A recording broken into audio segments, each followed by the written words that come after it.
చుట్టూ నీరు, మధ్యలో అరణ్యం. ఇందులో రాగమయూరం అనే ఆశ్రమం ఉండేది.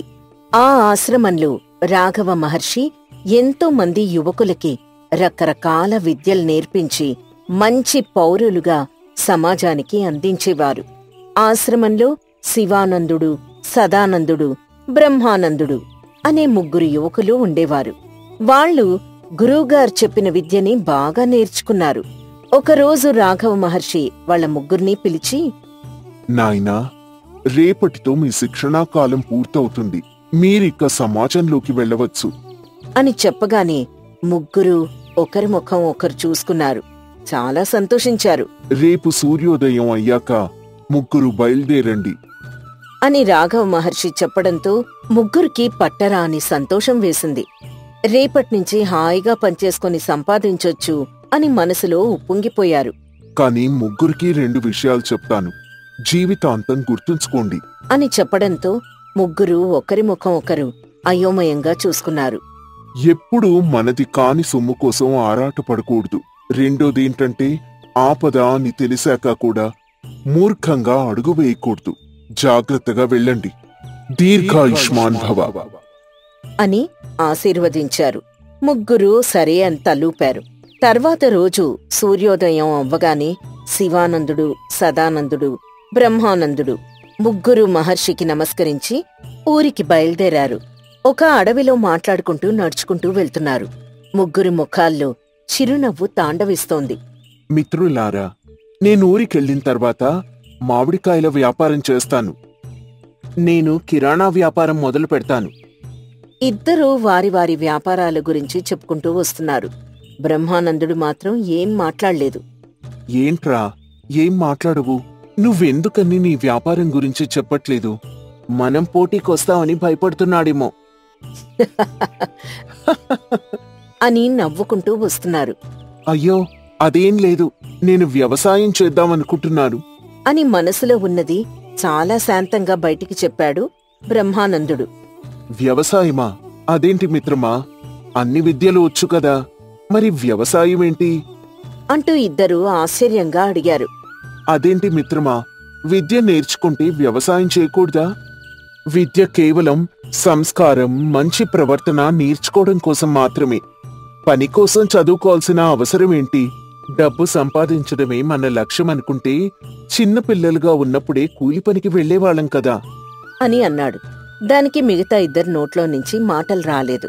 అలా ఆ ముగ్గురు విద్యార్థులు బాటసారులుగా మారి నడుచుకుంటూ వస్తున్నారు.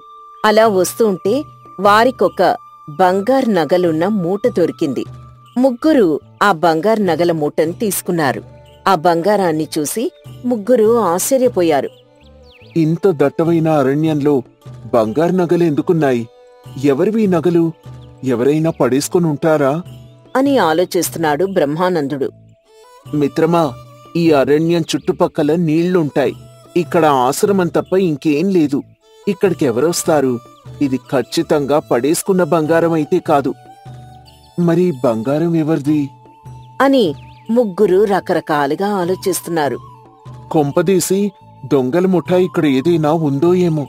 హడావిడిలో దొంగలు పడేశారా అనుకుంటా అంటూ తననుకున్న చెప్పాడు బ్రహ్మానందుడు. నిజమే, ఈ బంగారాన్ని మనం పంచుకుందాం. చిచి, అది పరాయి సొమ్ము, పాము వంటిది.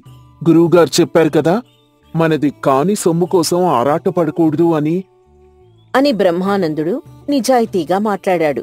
మిగతా ఇద్దరికీ ఆ మాటలు రుచించలేదు. ఈ రోజుల్లో ఆ విధానాలు పనిచేయవు మిత్రమా. సొమ్మెవరి చేతిలో ఉంటే వారిదే. లోకానికి తగ్గట్టు మనం కూడా మారాలి అంటూ ఆ ఇద్దరూ బ్రహ్మానందుడిని బలవంతంగా ఒప్పించాలని చూశారు. కాని బ్రహ్మానందుడు మాత్రం ఒప్పుకోలేదు.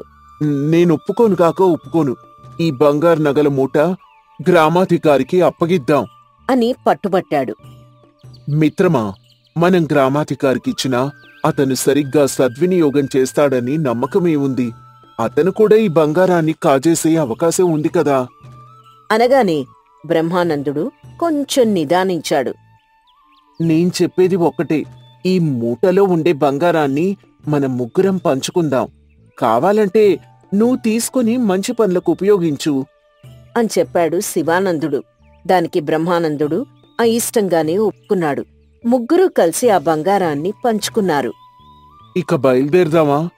ఇక్కడే మనకి మూట బంగారం దొరికింది అంటే ఇటువైపు వెళ్తే ఇంకెంత బంగారం దొరుకుతుందో కదా అని ఒక ప్రశ్నని లేవనెత్తాడు శివానందుడు. దాంతో బ్రహ్మానందుడు ఆశ్చర్యపోయాడు. సదానందుడు మాత్రం కొంచెం ఆసక్తి కనపరిచాడు. ఇదే దారిలో వెళ్తే చాలా బంగారం దొరుకుతుంది. అనగానే బ్రహ్మానందుడికి చాలా కోపం వచ్చింది. మిత్రులారా, ఈ పాపపు సొమ్ముని తీసుకోవడమే చాలా తప్పు. అత్యాశ అన్నిటికంటే ప్రమాదం. దొరికినంత వరకు సంతోషపడి ఇక్కడ్నించి వెళ్ళిపోదాం పదండి అని వాళ్ళని హెచ్చరించాడు. కాని శివానందుడు ఇలా చెప్పాడు. చేతకాని వారు మాత్రమే అవకాశాన్ని చేజార్చుకుంటారు. నేను అవకాశాన్ని చేజార్చుకోవచ్చు, వ్యక్తిత్వం మాత్రం దిగజార్చుకోలేను అని నిర్భయంగా చెప్పి అక్కడ్నించి వెళ్ళిపోయాడు బ్రహ్మానందుడు. మిగతా ఇద్దరు మాత్రం బంగారం వెతుక్కుంటూ వెళ్లారు. వారికక్కడక్కడ చిన్న చిన్న బంగారు నగలు కూడా దొరకడం మొదలుపెట్టాయి. ఇదే దారిలో వెళ్ళినట్టున్నారు. అవును, ఈరోజు మన పంట పండినట్టే అంటూ ఇద్దరూ సంతోషపడుతూ వెళ్తున్నారు. బ్రహ్మానందుడు మాత్రం అడవి దాటి ఊరు చేరుకున్నాడు. వీళ్ళిద్దరు మాత్రం మెల్లిగా దొంగల గుహ దగ్గరికి చేరుకున్నారు. అక్కడ ఆ గుహ ముందు 2 కుక్కలున్నాయి. మిత్రమా, ఈ చోటెందుకో ప్రమాదకరం అనిపిస్తోంది. ప్రమాదాన్ని దాటితేనే మనల్ని ప్రపంచం గుర్తిస్తుంది. అది కాదు మిత్రమా, నేను చెప్పేది పూర్తిగా విను. బ్రహ్మానందుళ్లాగా నువ్వు కూడా అవకాశాన్ని చేజార్చుకోవాలనుకుంటున్నావు అనగానే సదానందుడు గుండె నిబ్బరం చేసుకుని శివానందుడితో కలిసి వెళ్లాడు. కాని అక్కడ ఆకల్తో ఉన్న కుక్కలు సదానందుడి వెనకపడ్డాయి. ముళ్ళు గుచ్చుకుంటూ బంగారం మొత్తం పడిపోయినా పట్టించుకోకుండా పరిగెత్తాడు సదానందుడు. కుక్కలు కరిచాయి. ఎలాగోలా తప్పించుకున్నాడు. శివానందుడు మాత్రం ధైర్యం చేసి గుహలోకి వెళ్లాడు. అక్కడ చాలా బంగారు నగలు, వజ్రాలు, వరహాలు ఉన్నాయి. ఆహా, ఎంత సంపదుందో! ఎవరికి దక్కాలో ముందే రాసుంటుంది. ఈ సంపదంతా నాకే అని మురిసిపోతూ అక్కడ చిందులేశాడు. అంతా నాకే, అంతా నాకే అని తెగ ఆనందపడిపోయాడు. ఆ సంపదంతా మూట కట్టేసరికి దొంగలు గుహలోకొచ్చారు. దొంగలతో పాటు ముఠా నాయకుడు గంగారాం వచ్చాడు. రేయ్, ఎవర్రా నువ్వు? మా స్థావరంలోకి రావడానికి ఎంత ధైర్యం నీకు? అంటూ కోపంగా అరిచాడు. శివానందుడికి గుండెలు జారిపోయాయి. అంటే అది అది అని నీళ్లు నమలసాగాడు. శివానందుడికి లోలోపల అర్థమైంది. తనకి చివరి క్షణం వచ్చింది అని నిర్ణయించుకున్నాడు. ఏరా, మేమందరికీ టోపీలు పెడుతుంటే నువ్వు మా కళ్ళు కప్పుతున్నావా? రేయ్, వీడు ప్రాణాలతో ఇక్కడి నుంచి వెళ్ళకూడదు అనగానే గంగారాం మనుషులు మూకుమ్మడిగా శివానందుడి మీద పడ్డారు. ప్రాణం పోయేంతవరకు హింసించి హింసించి చంపేశారు. అత్యాశకి పోయిన శివానందుడు ఆ గుహలోనే ప్రాణాలు వదిలాడు. సదానందుడు మాత్రం గాయాలతో వెళ్లి ఎలాగోలా ప్రాణాలతో బయటపడ్డాడు. బ్రహ్మానందుడు మాత్రం ఏ బాధ లేకుండా తనకి దొరికిన బంగారంతో ముందుగా కొంత భూమి కొన్నాడు. మిగతా డబ్బుని కష్టాల్లో ఉన్నవారికి ఇచ్చేశాడు. ఆ భూమిలో వ్యవసాయం చేసుకుంటూ నీతిగా నిజాయితీగా బతకడం మొదలుపెట్టాడు. అలాగే వ్యవసాయం చేసుకుంటూ వడ్ల వ్యాపారితో మంచి సంబంధాలు ఏర్పరచుకున్నాడు. రామ్మూర్తి గారు, ఈ బస్తాతో మొత్తం 100 బస్తాలు తీసుకొచ్చానండి. వచ్చే వేసవిలో పుచ్చకాయలు కూడా పంపిస్తాను అని సామరస్యంగా మాట్లాడుతూ బాగా సంపాదించాడు. బ్రహ్మానందుడి గురించి ఊరంతా మంచిగా మాట్లాడడం మొదలుపెట్టారు. ఈ విషయం రామ్మూర్తి గమనించాడు. తనకున్న ఒకే ఒక్క కూతుర్ని బ్రహ్మానందుడికిచ్చి పెళ్లి చేశాడు. నా కూతుర్నే కాదయ్యా, నా వ్యాపార సామ్రాజ్యాన్ని కూడా నీ చేతుల్లో పెడుతున్నాను. నా నమ్మకాన్ని నిలబెట్టాలి మరి అని చెప్పాడు. బ్రహ్మానందుడు సంతోషంగా కుటుంబాన్ని చూసుకుంటూ జీవనం సాగిస్తూ ఉన్నాడు. వ్యాపారాన్ని 3 పువ్వులు 6 కాయల్లాగా పెంచాడు. దేవుడు వ్యాపారంతో పాటు బ్రహ్మానందుడి దంపతులకి ఒక కొడుకు, ఒక కూతురు కూడా పుట్టారు. ఒకరోజు పని ముగించుకొని రాత్రిపూట పిల్లలు, నాన్నా కథ చెప్పవా? చెప్పు నాన్నా, చెప్పు అంటూ పట్టుబట్టారు. కథ కాదు కాని మీకు 2 విషయాలు చెప్తాను. అవి మాత్రం జీవితంలో మర్చిపోకండి. అని అన్నాడు. పిల్లలు ఆసక్తిగా వినడం మొదలుపెట్టారు. ఎప్పుడూ కూడా మనది కాని సొమ్ము కోసం ఆశపడకూడదు. రెండవది, ప్రమాదం ఉందని తెలిసినా మూర్ఖంగా మొండిగా ముందుకు వెళ్ళకూడదు అని చెప్పాడు. పిల్లలు సరే అని చెప్పారు. రాఘవ మహర్షి చెప్పిన ఆ 2 మాటలు విన్న బ్రహ్మానందుడు జీవితంలో చాలా ముందుకెళ్లాడు. ఆ మాటలు పెడచెవిన పెట్టిన 2 బాటసారులు అత్యాశతో తమ జీవితాల్ని నాశనం చేసుకున్నారు. ఈ కథ ద్వారా అత్యాశ ఎంత ప్రమాదమో మనం తెలుసు. నందమతి అనే నది పక్కన రామాపురం అనే ఆహ్లాదకరమైన గ్రామం ఉండేది. ఆ ఊర్లో భీముడు అనే వ్యక్తి మట్టి కుండలు తయారు చేస్తూ జీవిస్తున్నాడు.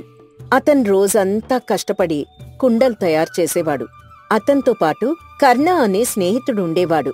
కర్ణకి చాలా దురాశ ఎక్కువ. ఒక్కసారిగా కోటీశ్వరుడు అవ్వాలని కలలు కనేవాడు. భీముడు పేదవాడే అయినా దయ, జాలిగుణం ఉన్నవాడు. ఈ విషయం మీద స్నేహితుడు భీముణ్ణి తిడుతూ ఉండేవాడు. రే, పొద్దున్నే ఇక్కడ కూర్చుని ఏం ఆలోచిస్తున్నావు? కుండలు తయారు చేయకుండా ఇక్కడ కూర్చున్నావు. మరి అవెప్పుడు చేస్తావురా? నేను మట్టంతా సిద్ధం చేశాను. అబ్బా, నువ్వున్నావే, సందు దొరికితే నా మీద గొడవకు లేస్తావు. ఏదో చద్దన్నం తిని అలా కూర్చున్నానంతే. దానికి నా బుర్ర తింటావెందుకు చెప్పు? చేస్తున్నాలేరా, వెళ్తున్నా. ఆ, నేను మాట్లాడితే నీ గొడవలా అని అనిపిస్తుంది. ఇంట్లో చిల్లి గవ్వలేదు. దాని గురించి పట్టించుకునేదేమైనా ఉందా? అన్నీ నేనే పట్టించుకోవాలి. ఏంటి కర్ణా, ఎందుకంత కోపం? ఓపిగ్గా ఉంటే అన్నీ సర్దుకుంటాయి అని చాలా ఆప్యాయంగా నచ్చజెప్పడానికి చూశాడు భీముడు. కాని కర్ణ మాత్రం ఎప్పుడూ చిరాగ్గా ఉండేవాడు. మన కర్మ కొద్దీ ఈ పేదరికంలో పుట్టాం. ఎంచక్కా అవంతిపురం మహారాజుకు, మైథిలిపురం జమీందారుకు పుట్టుంటే ఎంత బావుండేదో అంటూ లేనిపోని ఊహల్లో తేలిపోయేవాడు. రే, ఎదగాలి అనుకోవడం తప్పు కాదురా. కాని మన కుటుంబాన్ని, మనల్ని కన్నవారిని కించపరచకూడదు. కించపరచకుండా ఎలా ఉండాలిరా? ప్రతి వీధి తిరిగి మనం కుండలు అమ్మితే మిగిలేది ₹1/2. ₹1/2కి మన బతుకులు బాగుపడతాయా? దానికి మన తల్లిదండ్రులకి ఏంట్రా సంబంధం అని భీముడు చాలా సూటిగా ప్రశ్నించాడు. వాళ్ళేమైనా మహారాజులా? తిట్టకుండా ఎలా ఉండాలి? నన్ను మా నాన్న ఉన్నంతలో అపురూపంగా పెంచాడ్రా. ఉన్నదాంట్లో తృప్తిగా బతకడం నేర్పించాడు. ఇలా భీముడు కర్ణ ప్రతిరోజూ మాట్లాడుకుంటూ పనిచేస్తూ ఉండేవారు. భీముడు ఎంత పేదరికంలో ఉన్నా జంతువులంటే అమితమైన ప్రేమ. ఎవరైనా బాధపడుతుంటే అతని మనసు తల్లడిల్లిపోయేది. ఏదైనా కుక్కపిల్లకి దెబ్బ తగిలి బాధపడుతుంటే భీముడు తన బిడ్డకి దెబ్బ తగిలినట్టు భావించేవాడు. ఒకరోజు భీముడు రాత్రి తాను సిద్ధం చేసిన కుండలన్నీ ఒకదానిపైన ఒకటి అమర్చాడు. తర్వాత రోజు అతని కుండలన్నీ పగిలిపోయాయి. ఒక పగిలిపోయిన కుండలో చిట్టి చిలకమ్మ ఎండవల్ల తలదాచుకుంది. హరేరే, ఏదో చిలకపిల్ల ఎండవల్ల ఇక్కడ తలదాచుకున్నట్టుంది. వెంటనే దీనికి తినడానికి ఏమైనా పెట్టాలి, లేదంటే ఈ చిట్టి ప్రాణం తట్టుకోలేదు. వెంటనే తీసుకొస్తా. ఇదిగో చిట్టి చిలకమ్మా, ఈ గింజలు తిను. ప్రస్తుతానికి నా దగ్గర ఇవి మాత్రమే ఉన్నాయి. హాయిగా తిని విశ్రాంతి తీసుకో అంటూ చిట్టి చిలకమ్మ మీద చాలా ప్రేమ చూపించాడు. కాని అప్పుడే అక్కడికొచ్చిన కర్ణ మాత్రం కోపంతో ఊగిపోయాడు. అయ్యయ్యో, మొత్తం పోయాయి. అన్ని కుండలు పగిలిపోయాయి. ఇది ఈ చిలుకే చేసుంటుంది అని చిలుక మీద ఉక్రోషం చూపించడం మొదలుపెట్టాడు. రే, మూగజీవాల మీద, పక్షుల మీద ఏంట్రా నీ ప్రతాపం? ఇంత చిన్న పక్షి ఇన్ని కుండలు ఎలా పగలగొడుతుంది? రాత్రి గాలికి పడుంటాయిలే. అసలే మూలిగే నక్క మీద తాటికాయ పడ్డట్టుంది మన పరిస్థితి. ఈ కష్టాలెప్పుడూ ఉండేవేలేరా. మన పని మనం చేసుకుందాం, పదా అంటూ కర్ణని శాంతింపజేసి పనిలో నడుం వంచేలా చేశాడు. ఆ చిలుక కాస్త ఊపిరి పీల్చుకుంది. భీముడు కర్ణ కలిసి కుండలు తయారు చేయడం మొదలుపెట్టారు. 2 రోజులు కష్టపడి కుండలన్నీ సిద్ధం చేశారు. మరుసటి రోజు భీముడు కుండలన్నీ సిద్ధం చేసుకుని అమ్మడానికి బయలుదేరాడు. ఎన్ని వీధులు తిరిగినా ఒక్క కుండ కూడా అమ్ముడుపోలేదు. ఏంటిది, ఈ రోజు ఒక్క కుండ కూడా అమ్ముడుపోలేదేంటి అని అనుకుంటూ తిరుగుతూ ఉన్నాడు. తిరుగుతూ మార్గమధ్యంలో చెమటలు కక్కుతూ నడుస్తున్నాడు. అబ్బా, ఈ బరువుకి తల పగిలిపోతోంది. ఎండ కూడా నడినెత్తిమీదే ఉంది. కాసేపు ఏదైనా చెట్టు కింద విశ్రాంతి తీసుకోకపోతే కళ్ళు తిరిగి పడిపోతాను అని కూర్చోబోతుండగా రాయి తగిలి కుండలన్నీ పగిలిపోయాయి. అబ్బా దేవుడా, ఇదేం కర్మ! మొత్తం నాశనమైపోయింది. కష్టపడి చేసిన కుండలన్నీ పగిలిపోయాయి. భగవంతుడా, ఒక్క కుండ కూడా అమ్ముడు పోలేదు. ఇప్పుడు ఏం చేయాలి? ఇంటికేం తీసుకుని వెళ్ళాలి? భగవంతుడా, నాకింత అన్యాయం చేశావేంటయ్యా అంటూ బాధపడుతూ దీనంగా వస్తున్నాడు. దూరం నుంచి కర్ణ భీముణ్ణి చూశాడు. నా కళ్ళు నేనే నమ్మలేకున్నాను. ఈ రోజు అన్ని కుండలు అమ్ముడుపోయాయా? దేవుడా, మహాభాగ్యం. అంటే చాలా డబ్బులొచ్చుంటాయి కదా. రే భీమా, కొరమీను చేపలు తీసుకొని రారా. తిని చాలా రోజులైంది. చేపలేం కర్మ, నా బుర్ర తిను. చేసిన కుండలన్నీ కింద పడి పగిలిపోయాయి. ఏంటి, కుండలన్నీ పగిలిపోయాయా? ఆ అనుకుంటూనే ఉన్నాను. నాకు తెలుసు, నువ్వొక్క పని చక్కగా చేయవు కదా. ఒంట్లో భయం అనేదే లేదు కదా. ఇప్పుడు ఏం చేయాలి? ఈ రోజు తిండి పరిస్థితి ఏంట్రా? దేవుడా, నన్నేం చేయమంటావురా? బియ్యం పప్పు కొనడానికి నా దగ్గర డబ్బులెక్కడున్నాయి? నేనేం చేయాలి అని ఒక్కడే కూర్చొని దీనంగా ఆలోచిస్తూ ఉన్నాడు. కర్ణ మాత్రం చాలా కోపంగా ఇంట్లోంచి వెళ్ళిపోయాడు. మిత్రమా, ఓ నా ప్రాణమిత్రమా, వింటున్నావా అని చిలుక కుండ నుంచి బయటికి వచ్చి బాధలో ఉన్న భీముడితో మాట్లాడడం మొదలుపెట్టింది. ఎవరో చిన్నపిల్లాడు పిలుస్తున్నాడు. ఇక్కడ చుట్టుపక్కల ఎవరూ కనపడట్లేదే. ఎవరు ఎవరు? ఇక్కడ చూడు, ఈ కుండలో ఉన్న చిలుకని మాట్లాడుతున్నాను. ఒకసారి చూడు. అయ్యో, నువ్వా?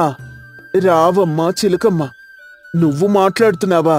నీకు మాటలు కూడా వచ్చా? మరి ఎప్పుడూ నాతో మాట్లాడలేదు. ఇది కళ, నిజమా? నీలో ఉన్న జాలి, దయాగుణం నాకెంతో నచ్చాయి.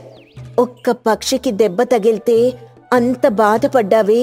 నీలాంటి మంచి మనిషి బాధపడుతుంటే నేనెలా మౌనంగా ఉండగలను? నీ దగ్గర దాచేదే ఉంది చిలకమ్మ. అంతా నాశనమైపోయింది.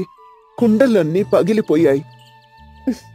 నువ్వంత బాధపడాల్సిన అవసరం లేదు మిత్రమా. నేను కష్టంలో ఉన్నప్పుడు నన్ను ఆదుకున్నావు కదా. ఇప్పుడు నా వంతు. నువ్వు నాతో రా. నీ బాధంతా క్షణంలో తగ్గిపోయే ప్రదేశానికి తీసుకెళ్తాను అని చెప్పింది. భీముడు చిలుక వెనుకే బయలుదేరాడు. అడవిలో చాలాసేపు నడిచాడు. చిలకమ్మా, ఓ చిలకమ్మా, ఇంకెంత దూరం నడవాలి? నన్నెక్కడికి తీసుకెళ్తున్నావు అంటూ ఆయాసపడుతూ రొప్పుతూ అడిగాడు. వచ్చేశాం మిత్రమా, వచ్చేశాం. అదిగో అక్కడ ఒక గుహ కనపడుతుంది చూడు. ఏంటా గుహ? దట్టమైన అడవి మధ్యలో భయంకరమైన గుహ. అసలు ఎందుకు ఇక్కడికి తీసుకొచ్చావు? ఎందుకంత భయం మిత్రమా? అది మామూలు గుహ కాదు, మాయా గుహ. దాని లోపల చాలా సంపద ఉంది. చాలా ఏళ్ల నుంచి బందిపోటు గంగులు దొంగతనం చేసిన సొమ్మంతా ఇక్కడే దాస్తున్నాడు అనగాని భీముడికి కొంచెం భయం అనిపించింది. అతనికి గంగులు గురించి కొంచెం కొంచెం తెలుసు. ఇది గంగన్న స్థావరమా? అతను దోచుకున్న సొమ్ము నేను దోచుకోవాలా? అది సరైంది కాదు. నేను డబ్బులు లేని పేదవాణ్ణి కాని బందిపోటును కాదు చిలకమ్మ. ఆ పాపిష్టి సొమ్ము నేను ముట్టుకోను అంటూ కరాఖండిగా చెప్పేశాడు. మిత్రమా, నువ్వు ఇంత మూర్ఖంగా ఆలోచిస్తున్నావేంటి? నేను చెప్పేది విను. ఇక్కడ ఉన్న సొమ్మంతా గంగులు దొంగతనం చేసి సంపాదించిందే కాని కష్టపడింది కాదు. ఆ సంపద కాని నువ్వు తీసుకుంటే నువ్వు సంతోషంగా బ్రతకొచ్చు. నేను చెప్పేది విను. ఆ సంపద తీసుకో. కాని ఆ గుహ మూసుకొని ఉంది కదా మిత్రమా. ఆ గుహ దగ్గరికి వెళ్ళి పెద్దగా ఈ మంత్రం చదువు. Abracadabra abracadabra. వెంటనే ఆ గుహ ద్వారం తెరుచుకుంటుంది. త్వరగా వెళ్ళు, లేదంటే బందిపోటు గంగులు వచ్చేస్తాడు. అబ్రకదబ్రా అబ్రకదబ్రా అనగానే తలుపు తెరుచుకుంది. ఆ గుహలో ఉన్న సంపద చూసి భీముడికి కళ్ళు తిరిగిపోయాయి. ఏంటి, ఇంత సంపద! దీన్ని సంపాదించాలంటే ఎన్నేళ్లు పడుతుందో అంటూ తనలో తాను మాట్లాడుకుంటున్నాడు. వెనకే ఉన్న చిలుక ఈ మాటలు వింది. ఆహా, మాటలు కట్టిపెట్టి ముందు పని చూడు. ఇలాగే చూస్తూ ఉన్నావంటే ఖజానా దొరకదు, ప్రాణము ఉండదు. వచ్చిన పని త్వరగా చూడు అని చెప్పింది. భీముడు తనకెంత సరిపోతుందో అంతే తీసుకున్నాడు. త్వరగా ఇంటికొచ్చి జరిగిందంతా స్నేహితుడైన కర్ణకి చెప్పాడు. దేవుడా, ఇంత సొమ్మా, ఇన్ని నగలా ఎక్కడ్నించి తెచ్చావురా? చూస్తుంటే ఏదో ఖజానా మూటలా ఉంది. ఖజానానేరా? నా కళ్ళని నమ్మలేకపోతున్నాను. కళ్ళు నిజమో తెలియడం లేదు. అయినా నీకు బుద్ధుందా? అంత ఖజానా దొరికినప్పుడు మొత్తం తీసుకొని రాకుండా కొంతే తీసుకొస్తావా? చిచి! రేయ్, నీకేమైనా మత్తుండే మాట్లాడుతున్నావా? ఇంత సొమ్ము చాలదా?